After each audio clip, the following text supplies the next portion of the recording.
ആ നല്ല അവസ്ഥ തന്നെ. നമുക്ക് 34 കൊടുക്കാം. ആ അസല് നല്ല കുറച്ച് വികൃതി ഉണ്ട് അതിനുള്ളൂ. പക്ഷേ കുത്തി പറിച്ചിട്ടൊന്നുമില്ല. അതൊക്കെ നേർച്ചക്ക് പോയാലേ കാച്ച ഇവിടുന്ന് പറഞ്ഞു കഴിഞ്ഞാൽ ഇന്നെ അപ്പുറത്ത് കണ്ണത്തേക്ക് ഇടും പോത്ത്. അതുകൊണ്ടേ ഇപ്പൊ ഇവിടുന്ന് പറയണില്ല. ചെറിയ കള്ളത്തരുണ്ട്. നമുക്ക് പല്ലൊക്കെ ഇരുന്നേരോടെ. അതാണ് കാളക്കുട്ടി. കാളക്കുട്ടി പറഞ്ഞതാണ് ആന്ധ്ര കാളക്കുട്ടി. മനസ്സിലായോ? ഇതാണ് കാളക്കുട്ടി. ഒക്കത്തിന് ഒറ്റ ചോദ്യം 34 കൊടുക്കാം. പിന്നെ ആൾക്കാർ വന്നാ പിന്നെ മട്ടമല കൊടുക്കാം.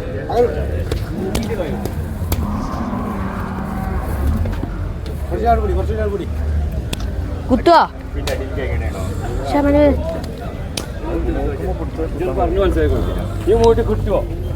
കച്ചവടക്കാര് വന്ന് പിന്നെ മടങ്ങി പോയതാ വില ഒക്കെ ആയിട്ട്. നമുക്ക് പിന്നെ 34 കൊടുക്കാറുണ്ട്. ഓൾക്ക് 26 പറയണേ. പക്ഷെ ഒന്നും ഒക്കൂല.